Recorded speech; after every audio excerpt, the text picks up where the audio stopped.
In our existence as indigenous people, one of the things that our nation has forgotten, indigenous nations, on Turtle Island, is where we come from, how we came from, why we came from, and why everything is around. So I always like to take, when I talk to groups in healing, I always talk to them about creation stories. And there's various creation stories from different indigenous nations on Turtle Island. And there's several. The one story, see, these I hear from our elders, and some come from the spirit world in our ceremonies. So one of the stories that I heard and learned from was that in the beginning, I guess, Creator used utsapani, blood, to create cosmology, the cosmos. And he put all the upper inhabitants. And we hear about these in our stories. And then he used his blood to create Ksahkwe, earth. He used his blood to create all the foods, fruits, plants in the form of the 5 nations. And the 5 nations, there eventually will be 6 nations. The 6 nations are human, animal, bird, fish, insect, and plant. And so these are, the first 5 were created, and he put them on the earth with all the fruits, medicines, everything on there. It was like a Garden of Eden. And then the Creator used his blood to create other things. And then he called his 5 nations. And he said, I'm going to create humans. Your job is to feed, clothe, raise, and teach. Me, takani kimaya. I'm going to give them gifts through you. And that's why we have dreams of buffaloes, animals, and so on. So these 5 nations became grandfathers, grandmothers. They were given supernatural powers. He called them and he said, I'm going to create humans. You're going to feed, clothe, raise, and teach. So he dug into the lake and he pulled out clay. Clay is very magical. You can shape it, you can bake it. And he fashioned 4 identical humans. And he told the grandfathers, the grandmothers, these are the ones that you're going to feed, clothe, raise, and teach. He says, but you must watch one of them. One of them's going to be too smart. He's not going to listen. He's almost going to destroy the others. So the animals, the grandfathers, we call them spirits, spirit guides. And if you want to look at them in Christianity, angels. So he dug into the lake 4 identical humans. So he picked one up and he did something to that human and he blew the life and soul on top of the head. That's why our old people say we're soft up here. And he put him down and it detached. He did that with all the others. The last one, he threw something to test them. When the last one detached, they changed color. That's why we pick on each other. But if you cut all 4 of those, creation's blood is in there. So, Creator, using his blood, created all other things. Finally, he ran out. That's why we don't have a mental, as the old people would say, we don't have a mental image of this Creator. He's in everything. So the connection is there. So the earth was complete in everything. So he picked up the yellow human and he gave him two things. In Blackfoot we say, numetaksin, niipatapiiyssini, a belief and a way of life. You put that together. Once it comes together, it's instant knowledge. From cosmology to nature, the ecosystem, everything. And all the gifts that the grandfathers give through bundles and everything. Everything is in there. And the Creator is in there. So all these things. And then he gave the same gifts to the black. A belief and a way of life. He gave it to the white. He gave it to the red. So we were all spiritual. Everybody had that indigenous knowledge, indigenous ways of knowing. They knew the connection. So they became the 6 nations: human, animal, bird, fish, insect, and plant. And we are taught that these are our relatives. We're equal to them. The only thing that separates us from these is that humans have reasoning. So everybody, everything comes from that connection, that knowledge. And so what I'm talking to you about, I like to separate it in 3. What I'm talking to you about, creation stories, is how it was. How the indigenous people were healthy. They had knowledge of plants, this and that. So even an elder told me that we probably lived to be 1,000 years.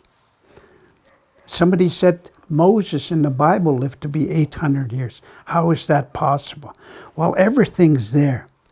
And an old person says, once we are born, we come in 3 strands. What makes us indigenous is mental, physical, and spiritual, and it's intertwined. So we were a healthy strand. If our mental became unraveled, there was something here, a plant or something. So the Garden of Eden had any sickness known to man, unknown to man, there's something here, a leaf, a root. How do we get that? That's where I'm very heavy on spirituality, because that's where it comes from. All the gifts that the grandfathers gave us are methods. What are they? It's to help us attain and remember where spirituality comes from. So spirituality is where I'd like to take people to. When they're unraveled, there's something here that helps that. There's some person. How do you get these cures for different ailments, cancers and everything like that? Well, the Creator has already chosen before somebody is born, even when they're born.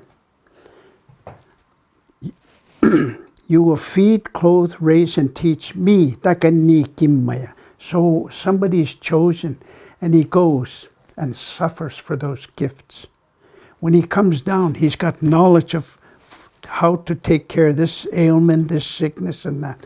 And so another person has those. These are the spiritual knowledge, traditional knowledge, based around God's law. And so that's how it was. Before European contact, we had everything.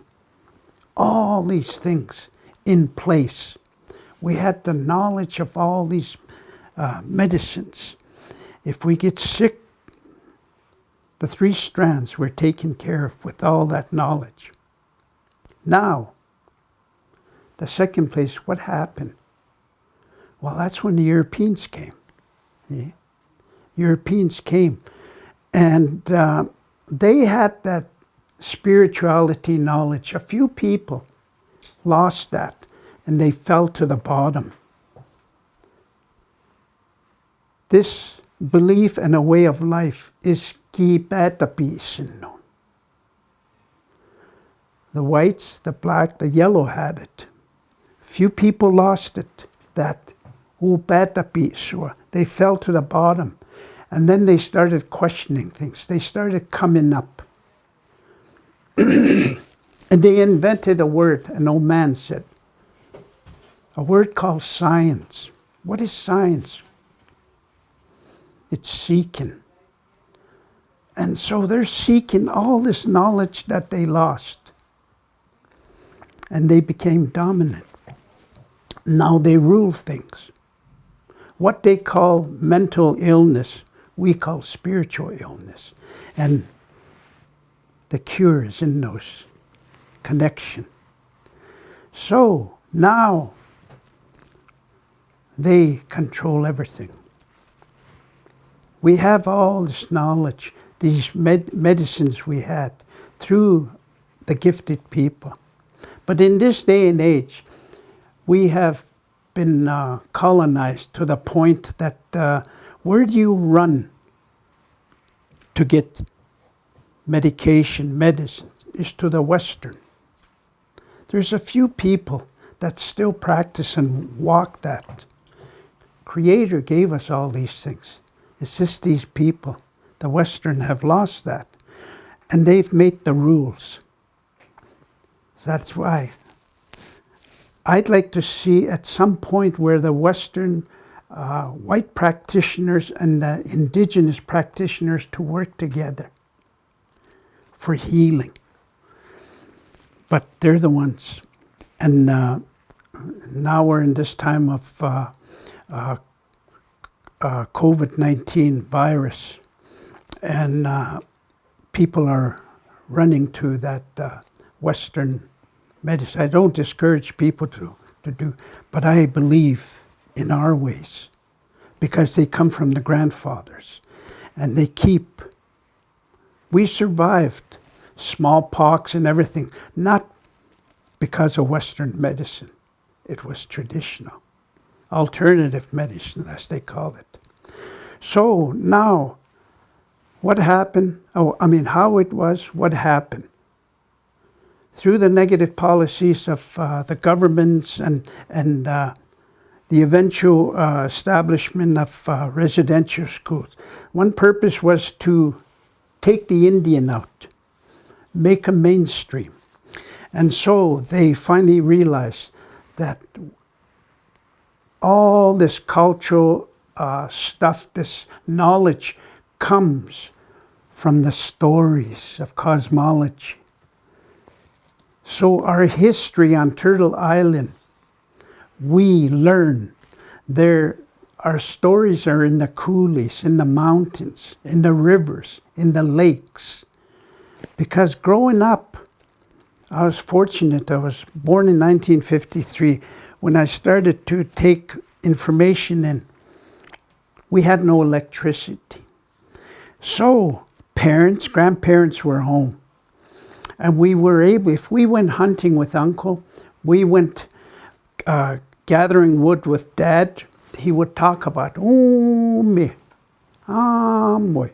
He'll tell a story. Maybe there was a Cree battle there. You're learning about the culture, your Blackfoot culture. And language is the connection.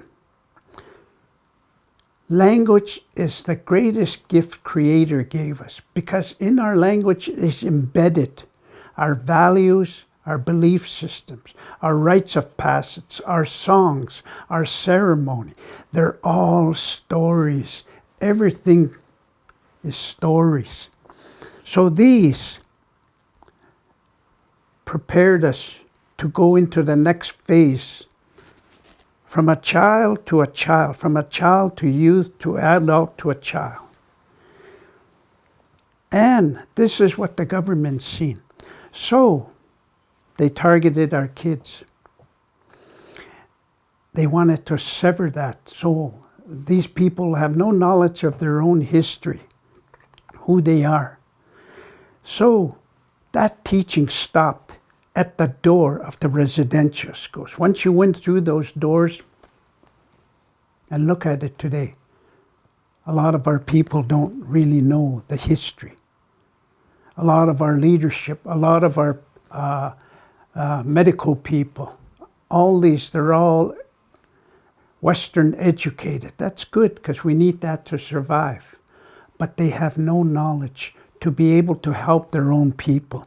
In this time of opioid, in these time of drugs, suicides, our children are lost. We need to decolonize because over 10 years ago, grandfathers were saying,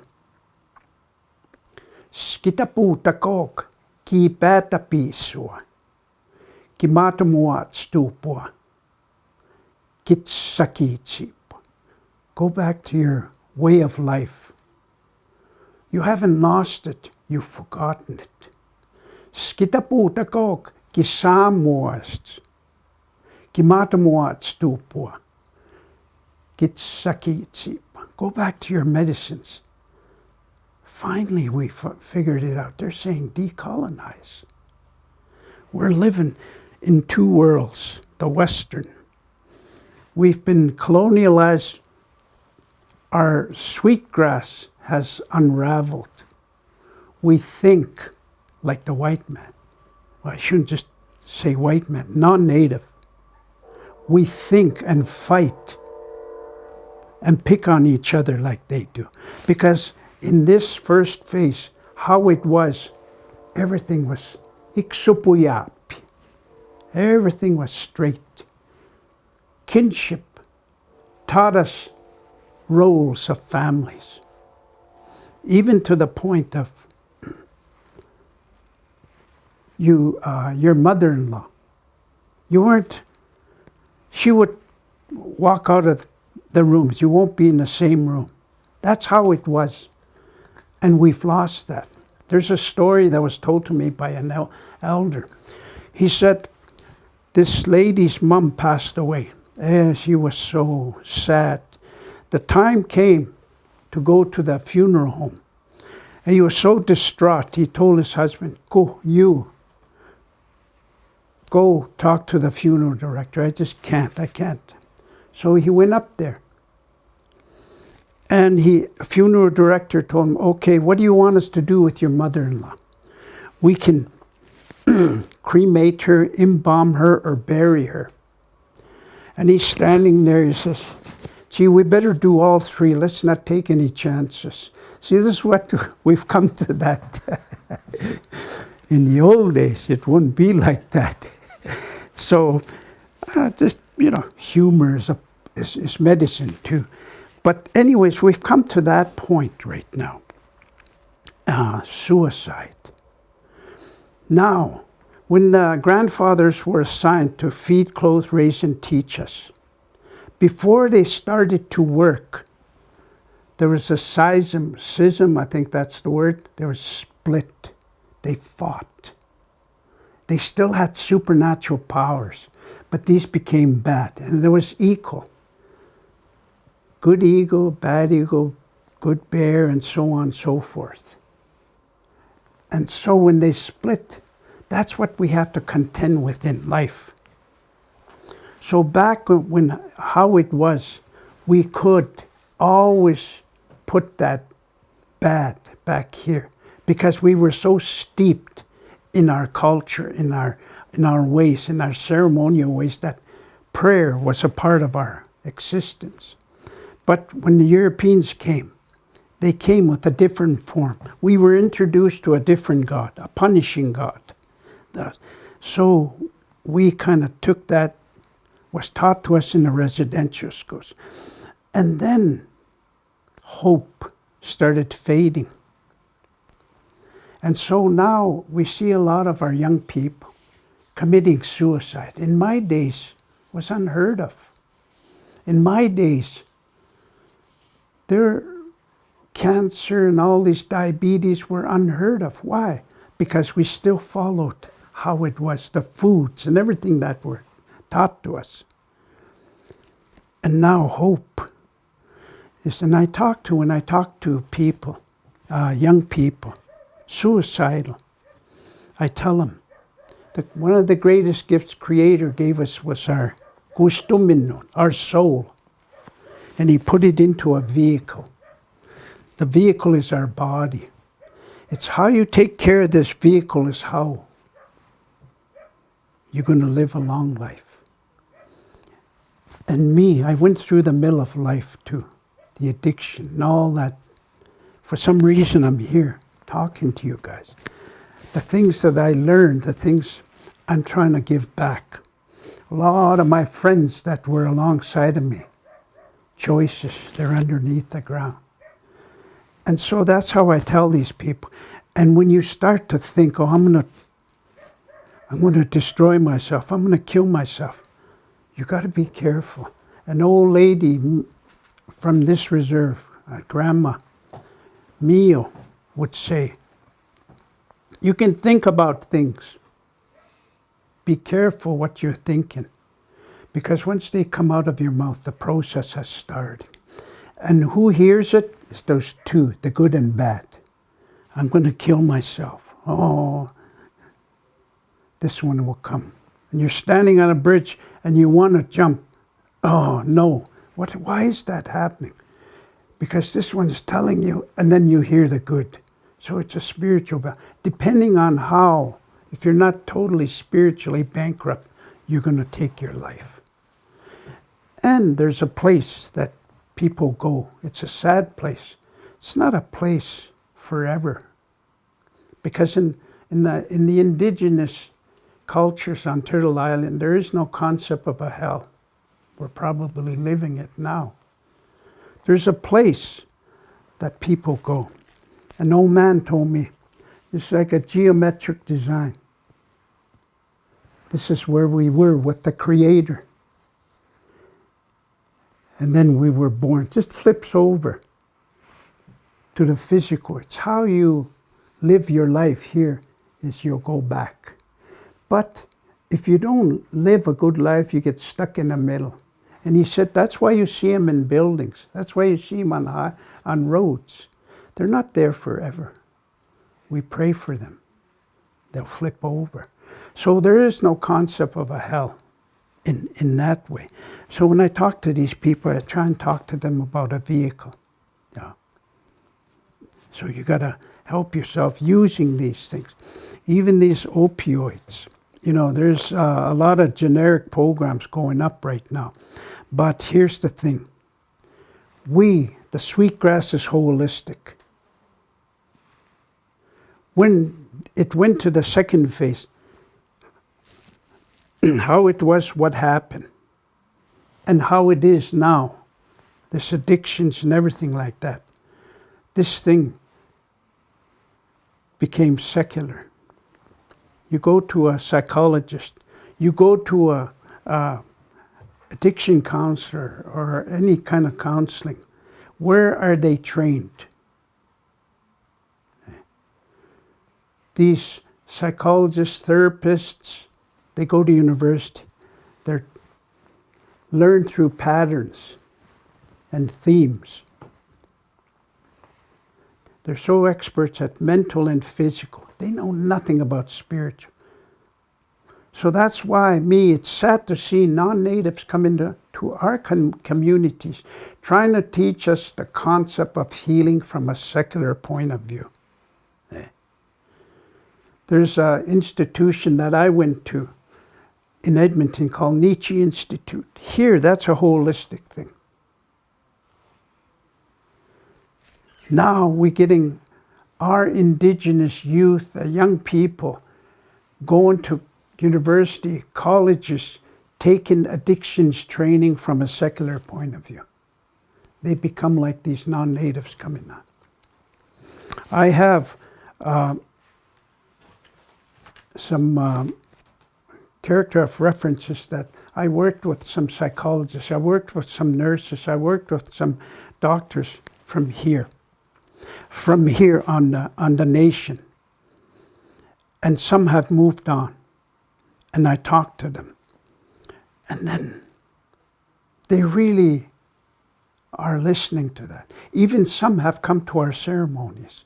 And so now we work together. they would send people, the confidential stuff is not shared. He'll tell me this person is seeing and he's getting visitation from a friend that's committed suicide or from somebody. Well, to a white practitioner, they would prescribe things. They would send them to a therapist, psychologist, and they'll just be touching on these two. But in this way, we can clean them up and introduce that native methods, smudge, sweat, sundance, and all those things, to help them so they can have a little connection to how it was. These people are still in contact with me now. So the thing right now, everybody's so colonized. Like I said, our leadership, they don't think in a traditional way. And so what needs to happen to start working with these opioids and those kind of things is that we need to, like, before I get into that, these nurses, doctors, before they come to work on the nation, they should know a little bit of history. How it was about the tribes. This way they'll get a better chance to work with them. But sadly, that's what needs to happen to some of our leadership. Some of the people that work in our health centers. Because they get dictated by the non-native practitioners. Child welfare, they still can't get child welfare. They should give child welfare to us and we'll design it with a traditional thing in it. Same with education, yeah. When I was young, I was very fortunate to still eat the wild stuff, you know, even the wild plants and everything. But the hunting was something that brought meat, and there were some teachings around that, respect and everything like that of our relative, and on how to ask for that animal to give its life so we can feed. But that's no longer it now. And so I think there has to be some teachings around that. Now, in probably about close to 10 years, I was involved with traditional land use study, where we went out and interviewed the traditional knowledge people or traditional elders. And while we were interviewing, we realized that there was elders, there was traditional knowledge, traditional elders and elders, and then hunters, and people that had that. So you had the elders and the traditional knowledge holders and the hunters. And what we learned from the hunters was that they told us stories. Even the older hunters would say, young people nowadays have no respect when they go hunting. Like I said, there's a certain window opportunity to go and ask for these things. Just like in the fall time, the animals are fattening themselves up, and it's probably a perfect time, not when they're in the spring phase, because they have to fatten up. And they would talk about how even instances of disrespecting the animal, where the animal that they shot would reappear in another place. Ikawatusi animals. And so one elder that I really learned from, and it kind of brought me back to when I was a little kid, because I used to go hunting with my brother, my uncle, and they would talk about things, and I've forgotten about those things. But you ask, make an offering, ask if you're going to hunt moose, ask that animal, your needs for your family. And you only take what you need. And I would like to see something like that, caring for the people. In the late, in the early 70s, I went with my uncle to a friend of his. They were all camped. The Stony people, the Eden Valley, and some of the people in Bighorn. They all came and camped in the foothills by Eden Valley. And we drove in. And then when we came to this clearing, there was a whole bunch of Stony Indians camped. And what they did was the men would go hunt in the day. We were there at late afternoon, and all these ladies had these skins. They were cleaning, and meat was hanging, and they were cutting. You know, everybody was doing this thing. And that really kind of fascinated me. And I asked, and they said, well, we do this every fall time when the animals are fat. We do this every fall time, and then we take the meat back and they give it in the community. I thought that was pretty good because they were still kind of steeped in their culture. You know, even you could notice it in their language, the little kids. Like I said, how it was before Europeans came. What happened when they came and how it is now. So we can look back and use some of the concepts, some of the things, and apply it to the present right now. We don't have to go back and live in teepees, but those kind of things, and it all entails on the mental, physical, and spiritual. Because the mental, the spiritual, and the physical is all these, how we take care of our body, of what we feed it, and the attitude. Let's shed our attitudes that we see, because we're marred by society's attitudes and behaviors. So that's not our way. Eh?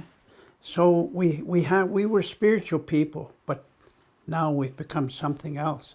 So we need to decolonize, to think, okay, well, all right, let's go back, and there's enough information, recorded information about our way of life in the archives. Even our reserves have interviews of these things, people. So we need to start to live and eat and think like how our ancestors were, for us to be able to coexist with non-natives, to be able to partake in our spiritual ways, to believe in that, to partake in our traditional foods, whether it's the plants or the animals, those kind of things. And we can have that kimmapipitsin, that caring, because it's all part of that training. It's all part of that way of life. And that's the one that they're saying, you haven't lost it, you've forgotten it. Let's put it back in there. Let's walk that thing again. So you want to say that in Blackfoot? That, yeah, it's what the grandfathers were saying is that Skitapuutakok ki päätäpiissua, ki matamuat stupua. Turn back to your way of life, the mental and physical, spiritual, the belief that makes that spiritual, belief in a way of life. Ki päätäpiissua. Turn back to your medicines. You haven't lost them, you've forgotten them. Skitapuutakok ki saamuas. Kimatmuat stupua, Siksikaitsitapiiyssini. We need those so we can live and walk with them. And for a healthy mental, physical, and spiritual, that's decolonizing. You know, we're too much like Napikweks. We think and we fight and we do things like Napikweks. They all came with Saipumapi. Matsuka Piwa. These are the people that lost their spirituality, their way of life. They lost it. They only operate on the secular world. And so we need to put that spiritual, that third component in it. There's a lot of non-natives that like that, enjoy that, and they're around, you know. They're inquisitive for that knowledge so that they can apply it to their way. And that's okay, you know. And it's only up to a certain point, you know, because without the language, they can never be, you know. And that's what we need to get back. The language will give us words and connections and understanding about certain things. Compassion, right? Those kind of things. So that's what they're saying. Skitapuutako ki päätäpiisoa, ki maatamuatstupoa, ki sakitsi. Skitapuutako ki saamuast, ki maatamuatstupoa, ki sakitsi. So it's very important, you know. We still have connection to the spirit world. There's still people in our communities. And we're still so very lucky to have our methods. Smudge, sweat, sundance. And we need that spiritual connection in those. So when we talk about our traditional diet, you know, Siksika in the past, you know, we had 90% of our diet was meat and, you know, eel, the buffalo and so forth, the Kovenhoft.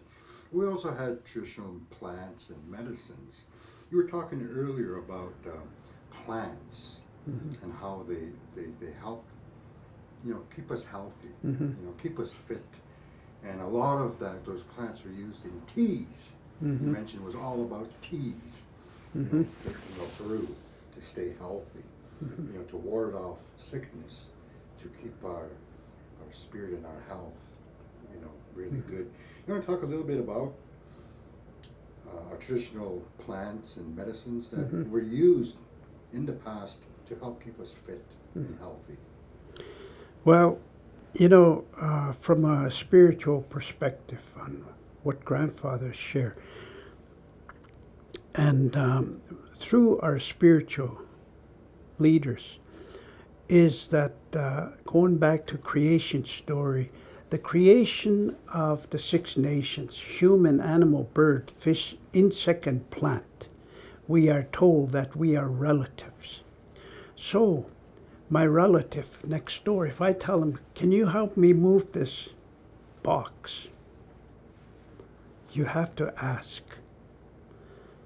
So when you ask for anything among the 6 nations, it's a process.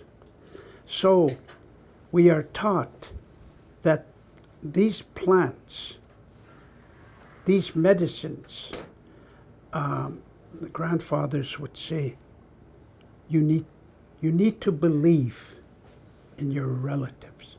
So if you were going to go pick sage, once you get up, you talk to that relative.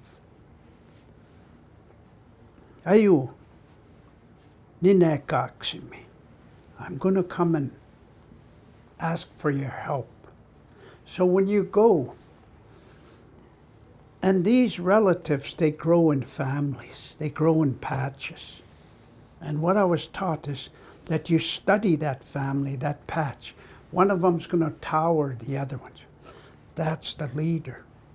Then you tell him, okay, Creator put you here to help us. I've come and asked for your body, that should I boil it and drink it or give it to somebody, heal them?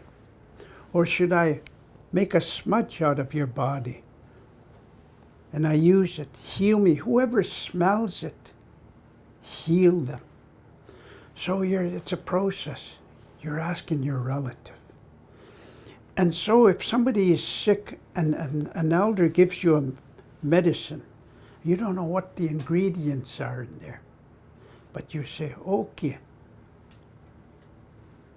Creator put you guys here. I'm asking, I don't know, I can't identify, but I'm asking for your help. See, that's faith. That's where the healing, you have to believe in yourself. If you don't, you're going to find yourself stupid talking to something but that's the way they teach us. So each plant, you're talking to them. Iikipissataappi, and they'll heal you. Not the one that gave you that, but the belief. That's what the difference. That's why when we go hunting, we talk to that. You're going to feed, clothe, raise, and teach. I will give them gifts to you. So that's why, so that's my understanding of how to work with the Six Nations, because we're relatives. And you do that, and you give them payment. Óiskitsípahpiyaop seeds. Óiskitsípahpiyaop. You give Almighty in that. So that's my understanding of how to use these. That's my knowledge, and that's the way when we make different teas, when we make different. That's why somebody that gives you medicine, they'll say, "Nuqtusikat." Ask for your needs. Ask the Almighty and talk to that, whatever, different herbs. You're asking. So that's what I was told by my And you talked various. about when people come to ask you for gaksimi or sage or different medicines and so forth. What do you tell them? Well, I harvest a lot of medicines, things that I was taught, things that I know of. So I have to pick them. Like the time to pick them, when you pick all these medicines, I have to have enough, but I never refuse. Usually people will say, "Can you give me some sage?" Well, reluctantly I will give them, because it's for their teaching and for their healing too. But I tell these people, rather than asking me, why don't you come with me on this day, on this month? Let's all get together. And then I teach them about how to, when you go and pick that gaksimi, that sage, and there's ways to do it. Some people use the roots for doctoring, for medicine, so they pull them. But I encourage people to cut them, because they won't grow again there. So that's how, no, those can, and then pick enough for yourselves to last you. You'll probably make tea out of that, and the rest for smudge. So this way, they'll have their own supplies. And there's other things that they can pick for their own health, you know. There's a lot of things that you can make tea that are out there. And so that's what I try and encourage. But there's, like I said, there's a certain window opportunity. Sweetgrass, I think probably about the end of July, beginning on the, mid-August is sage, before they start turning dark on the bottom, And they have a different smell. Some are just right on, just like sweetgrass.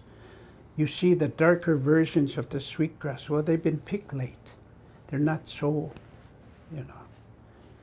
they're most potent and healthier when in the certain times they're picked.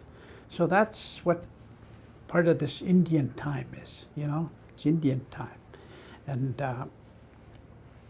when the leaves fall, an elder told me, Mother Earth is pregnant. So that long 9 months is where you hear people, when it grows, the new growth. When the leaves, but new birth, new life, new plants and everything like that. And then there's a certain time to start harvesting now. So this knowledge, we have lost, some of us, you know. Even signs. Creator gave us signs. When somebody sees an owl, somebody's going to die. No, no, no, no. It's a sign. It's a warning, you know. There's other signs, you know. We've lost those kind of the connection, because that's why we need to decolonize. And I believe that people that have left with that knowledge can be brought back through the ceremonies. People that have that spirit contact. You know. So our dreams and our vision quests yeah. could bring those things back. And that's Yeah. what I was going to ask.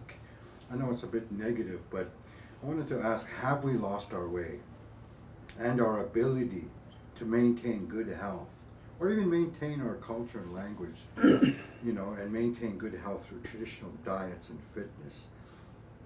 Can we go back? And Well, I guess you just answered it there, but how can we go back?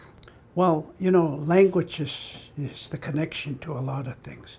Like there's certain medicines that we don't even know. We'll probably see. We've lost that information. And people that are summoned to go sit on a hill, the mountain, óiskitsípahpiyaop, modern word, vision quest. You have to know the language, because the grandfathers will come to you in that language. If you're Sioux, if you're Cree, if you're Blackfoot, they come in that language. But the language is in ancient too. You probably won't understand it, you know. Maybe understand it, but won't be able to remember it. These are some of the connections that give us these knowledge back, you know. Certain plants. We haven't lost it. We just have to teach the Blackfoot. But the way we're teaching the Blackfoot, we're teaching it the Western way. How I learned the language was not there.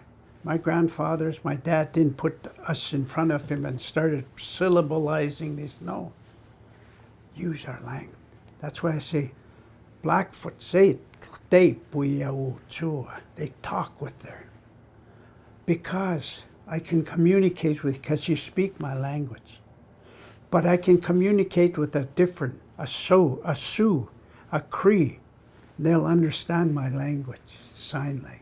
That's why it's imperative that we do these teachings in, what's the word? Immersion. Okay? Language is so very important. That it's a connection to, like I said, our rites of passage, our values and beliefs, our songs, you know, those kind of things. So I heard a lot from these conversations, you know, that speaks to traditional methods of food preparation. I heard a lot of boiling, and we boiled a lot of our meats and our foods and our medicines, eh? So, just to wrap up our conversation today, what would you suggest to our leaders and our parents, and even our elders, to encourage a more healthy lifestyle, more healthy diets? Mm-hmm. What would you suggest? Well, you know, that's something that I grew up with, you know, and you don't see it now. My dad used to say, younger generations now don't know what hunger is. Once they start to feel a pain here, they run off to 7-Eleven, get a Slurpee in there. They kill their their hunger. It would be really good if we start that kind of teaching in reintroduction to how it was. Because I enjoy that. You can boil the meat, you can boil things, you know, as opposed to, you know, greasy frying it and everything like that. It tastes good. We've become accustomed to that, but it's not so healthy, you know.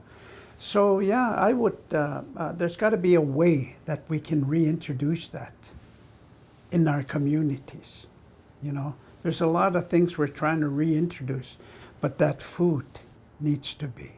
We can reintroduce hide making and everything like that, but let's do that. Because we have to use those things in our health centers. We get these Indian tacos. They're not so healthy, you know. And if we're gonna, these health centers should be really working on that. When you cater out, the juices are not the healthiest, the greasy food and all these things. And sometimes they'll do the traditional, boiled short ribs, bikists, those kind of things. Oh, I enjoy those things. But we get so used to that. And that's how we condition our body and be susceptible to sicknesses, diseases, diabetes, cancers. So if we get our leadership some kind of an awareness on that, they can help to create. So we might even have these healthy communities, even in the schools. Schools is where it should start. And reintroduce those kind of things so that people can start to live off the land, you know. And yeah, even the introduction of the buffalo, that, because someplace I heard that there is 7% fat on a buffalo, or was that 3%? 7% now because they're crossbred, you know, so you don't have the true, but they're still pretty good than the beef, and I love the beef, the flank. Any last comments? How we can return to caring for the collective through more hunting, more traditional diets? Well, I'm very heavy on spirituality, and how you get that is to decolonize, because it's all in there, the three. That's the Indian, mental, physical, and spiritual. Nowadays, it's unraveled. You got diabetes, you got cancer, and that. But there's ways to doctor that. It's through the diet, you know. And there's three things that our culture has forgotten. Basic health,